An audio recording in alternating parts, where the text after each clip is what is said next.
दोस्तों, आज मैं आप लोगों को बताने जा रहा हूँ एक ऐसे सम्राट के बारे में जो कुषाण वंश का सबसे शक्तिशाली एवं सर्वाधिक महत्वपूर्ण शासक था।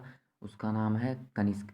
आज मैं इसी टॉपिक पर बात करने जा रहा हूँ, परंतु उससे पहले मैं आप लोगों को कुषाण वंश के इतिहास के बारे में बताना चाहता हूँ कि वे भारत में कैसे अपना वर्चस्व स्थापित करते हैं। तो हेलो दोस्तों, स्वागत करता हूँ मैं आप सभी लोगों का आज के इस यूट्यूब चैनल में। दोस्तों, मेरा नाम है अंकित कुमार सिंह। अगर मेरा वीडियो आप सभी लोगों को पसंद आए तो लाइक करें, शेयर करें और सब्सक्राइब तो ज़रूर करें दोस्तों। तो आइए शुरुआत करते हैं बिना किसी हिचकिचाहट के। तो दोस्तों, कुषाण वंश का इतिहास जानने के लिए हमें मुख्यतः चीनी स्रोतों पर निर्भर रहना पड़ता है। ठीक है। भारतीय संदर्भ में राहुल सत्यायन ही एक ऐसे इतिहासकार थे जिन्होंने अपने बहुभाषा ज्ञान 36 भाषाओं के ज्ञाता थे। इसके अनुसार आधार पर मूल चीनी एवं ईरानी स्रोतों का अध्ययन कर अपनी कृति मध्य एशिया का इतिहास में हुन, शक एवं कुषाणों का विस्तृत विवरण प्रस्तुत किया है। राहुल सत्यायन के अनुसार चीनी सम्राट शी होंगटी ने 255 से 206 ईसा पहले यानी पूर्व में चीन की महादीवार का निर्माण कराकर हुनों की लूटपाट से चीनियों की रक्षा की। 176 ईस्वी पूर्व चीन के प्रहार के फलस्वरूप हुनों को अपने पड़ोसी देश यूची कबीले के पश्चिम की ओर खदेड़ा। यूची नामक कबीला कालांतर में 5 कुलों में बंट गया था। कुषाण उन्हीं 5 कुलों में से एक थे। वे उत्तरी मध्य एशिया के हरित मैदानों के खानाबदोश लोग थे और चीन के पड़ोस में रहते थे। हुन आक्रमण से उन्हें बैक्ट्रिया एवं उत्तरी अफ़गानिस्तान की ओर रुख करना पड़ा, जहाँ से उन्होंने शकों को खदेड़ा।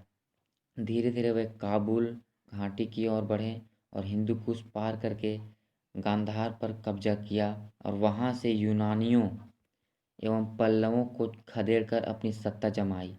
इस प्रकार निम्न सिंधु घाटी तथा गंगा के मैदान के अधिकांश हिस्से पर उनका अधिकार हो गया। उनका साम्राज्य मध्य एशिया के खुरासाद के लेकर भारत में उत्तर प्रदेश के वाराणसी तक फैल गया। इस प्रकार हम देखते हैं कि चीन की दीवार का बनना हुनों द्वारा यूचियों को पश्चिम की ओर खदेड़ा जाना ही कालांतर में भारत में कुषाणों के आगमन का प्रमुख कारण था। दोस्तों, यही कारण था कि कुषाणों ने भारत पर हमला किया और भारत पर अपना वर्चस्व स्थापित किया। तो भारतीय संदर्भ में हम कुषाणों के 2 राजवंश पाते हैं जो एक के बाद एक भारत आए। कटफिसस राजवंश पहला था एवं दूसरा कनिष्क राजवंश। मतलब कटफिसस तो पहला था, दूसरा कनिष्क राजवंश था। ठीक है। तो कटफिसस राजवंश, इस राजवंश की स्थापना कटफिस नामक सरदारों के एक घराने ने की, अतः यह कटफिसस राजवंश कहलाता है। दूसरा है कनिष्क वंश। विम कटफिसस के पश्चात कुषाण शासक की बागडोर कनिष्क के हाथों में आई। कनिष्क कुषाण राजाओं में सबसे महान था, इसलिए इसे कनिष्क वंश कहा जाता था। तो दोस्तों, आज का मुख्य टॉपिक है कनिष्क वंश। यही सबसे मुख्य टॉपिक है कनिष्क के बारे में। हम कनिष्क की महानता के बारे में और कनिष्क की ताकत के बारे में हम पढ़ने जा रहे हैं। तो दोस्तों, यहाँ कनिष्क में सा की जगह पर टा गलती से लग गया है, तो आप मैनेज कर लीजिएगा थोड़ा सा। तो दोस्तों, आइए शुरुआत करते हैं। तो आइए कनिष्क के बारे में हम जानते हैं। यह कुषाण वंश का सर्वाधिक महत्वपूर्ण शासक था। कौन? कनिष्क। कनिष्क जो था यह कुषाण वंश का सर्वाधिक महत्वपूर्ण शासक था।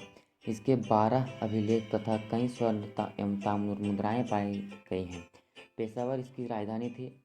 कनिष्क की राजनीतिक उपलब्धियों का मूल्यांकन असंगति दी है कि कनिष्क ने खोतान पर भी विजय की थी, परंतु यह मत भी स्वतंत्र प्रमाणों से पुष्टि नहीं हो पाता है। मतलब वह बताया गया है कि खोतान पर भी कनिष्क ने विजय किया था, मगर परंतु इसका कोई सही से पुष्टि नहीं हो पाया है। कनिष्क के राज्य की राजधानी पेशावर थी, जिसे पुरुषपुर भी कहा जाता था। मतलब कनिष्क के राजधानी पेशावर थी, जिसको पुरुषपुर भी कहकर कहा जाता था। कनिष्क के सिक्कों पर देवपुत्र महाराजाधिराज की उपाधि मिलती है, जिससे प्रतीत होता है कि कुषाण दैवीय उत्पत्ति के सिद्धांत में विश्वास करते थे। अपनी विशिष्ट भौगोलिक स्थिति के कारण कुषाणों को चीनी एवं रोमन साम्राज्य के बीच मध्यस्थता का मौका मिला। इसके अतिरिक्त सिल्क रूट पर नियंत्रण, भूमध्यसागरीय एवं पश्चिमी एशियाई एवं मध्य एशियाई देशों से व्यापार वाणिज्य ने अर्थव्यवस्था के क्षेत्र में वह प्रतिमान हासिल किया, जिसके कारण कुषाण काल आर्थिक दृष्टि से स्वर्ण काल कहा गया। अब दूसरा मुख्य टॉपिक आता है कनिष्क के उत्तराधिकारी। तो कनिष्क के उत्तराधिकारी कौन थे, कनिष्क के बाद होने वाले उत्तराधिकारी कौन थे? तो सबसे मुख्य टॉपिक इसके बाद यही आता है। कुषाण साम्राज्य का पतन कनिष्क के बाद से ही प्रारंभ हो गया था। कनिष्क के 2 पुत्र थे, दोनों ही प्रांतीय शासक रहे थे। यानी कनिष्क के जो थे वो 2 ही पुत्र थे।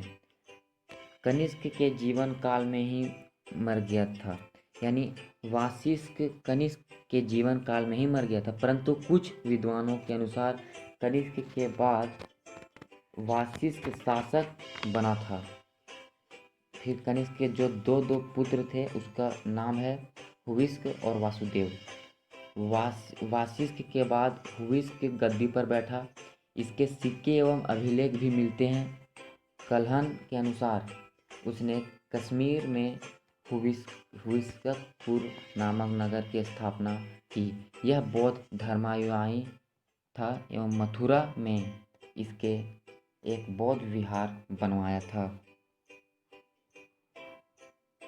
और दूसरा है वासुदेव। हुविस्क के पश्चात वासुदेव शासक हुआ। सिक्कों के आधार पर तो हुविस्क के पश्चात वासुदेव शासक हुआ। सिक्कों के आधार पर उसे शैव माना गया है। उस समय तक कुषाण पूर्व रूप से ब्राह्मण प्रभाव में आ चुके थे और उनका पूर्वतः भारतीयकरण हो चुका था। कुषाण साम्राज्य का पतन सबसे ये भी मुख्य कारण है। वासुदेव के पश्चात कुषाण साम्राज्य छोटे छोटे राज्यों में बंट गया।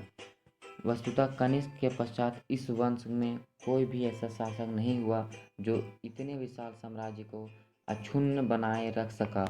हुविस्क व वासुदेव ने नाम मात्र के प्रयास किए, परंतु वासुदेव के पश्चात तो कुषाणों के पतन की गति तीव्र ही हो गई। थैंक यू दोस्तों। तो दोस्तों आज के लिए बस इतना ही। आपने जाना कुषाण की क्या कौन थे, कुषाण का पतन कैसे हुआ, कुषाण के उत्तराधिकारी कौन थे। तो आज के लिए बस इतना ही। Thank you, bye.